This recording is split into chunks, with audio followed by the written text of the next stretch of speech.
നമ്മുടെ ജനങ്ങളുടെ തന്നെ സഹകരണത്തോടു കൂടി നമ്മൾ നേരിടുന്നതറിയാം. പാകിസ്ഥാനകത്ത് ബലൂചിസ്ഥാൻ വളരെ ശക്തമായ ജനകീയ പ്രക്ഷോഭമാണ്. അവിടുത്തെ പട്ടാളം ശ്രമിക്കുന്നുണ്ട്. പക്ഷേ കഴിഞ്ഞ 10-11 വർഷമായിട്ട് അവിടെ പ്രത്യേക രാജ്യം ആവശ്യപ്പെട്ട് ബലൂചിസ്ഥാനികൾ വലിയ പ്രക്ഷോഭത്തിലാണ്. അവര് പട്ടാളം ആയിട്ട് നേരിട്ടുള്ള സായുധ പോരാട്ടമാണ് ജനങ്ങൾ നടത്തിക്കൊണ്ടത്. ജനങ്ങൾ ഭൂരിപക്ഷവും അവിടെയാണ്. അവിടെ 1947 പാകിസ്ഥാൻ രൂപം കൊള്ളുമ്പോൾ ബംഗ്ലാദേശ് ഉൾപ്പെടെയുള്ള വിശാലമായ ബംഗ്ലാദേശ് ആയിരുന്നെങ്കിൽ 71 അത് 2 രാജ്യമായി. ഇനി ഏറെ താമസമായ POK നമുക്കറിയാം നമ്മുടെ രാജ്യത്തിന്റെ ഭാഗമാണ്.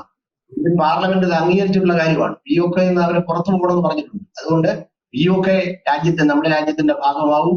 ബലൂചിസ്ഥാൻ പോലും അവിടുത്തെ ജനങ്ങൾ പാക് ഭരണകൂടത്തിനെതിരെ നിലപാട് സ്വീകരിച്ചുകൊണ്ട് അവിടെ പ്രത്യേക സ്വതന്ത്ര രാഷ്ട്രം തന്നെ രൂപപ്പെടും. ആ നിലയിലേക്ക് വളരെ ആഭ്യന്തരമായ പ്രശ്നങ്ങൾ നേരിടുന്ന സാഹചര്യത്തിൽ ജനങ്ങൾ അവിടെ വളരെ പട്ടിണിയിലാണ്. ജനങ്ങൾ ഇന്ത്യ ഗവൺമെന്റുമായി ഈ ഭാരതവുമായിട്ട് അങ്ങേയറ്റം യോജിച്ചു പോകാൻ ആഗ്രഹിക്കുന്നവരാണ് അവിടുത്തെ മഹാഭൂരിപക്ഷം ജനങ്ങൾ. പക്ഷെ തീവ്രവാദികളായ ഒരു വിഭാഗം ആളുകൾ, മതതീവ്രവാദികളായ ഒരു വിഭാഗങ്ങൾ, മതത്തിന്റെ അന്ധത കൊണ്ട് കണ്ണു കാണാൻ വയ്യാത്ത ഒരു വിഭാഗം തീവ്രവാദികളും സൈനികരും ഒഴിച്ചാൽ മഹാഭൂരിപക്ഷം എന്ന ജനങ്ങളും നമ്മളോടൊപ്പമാണ്, ഭാരതത്തോടൊപ്പമാണ് ചിന്തിക്കുന്നത്.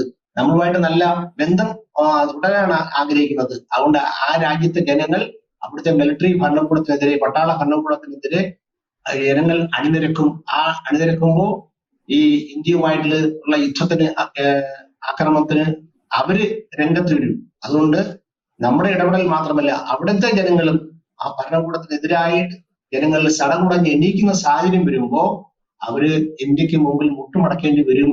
അതുകൊണ്ട് ആ രൂപത്തിലുള്ള പ്രതിരോധമാണ് നമ്മൾ തീർക്കുന്നത്.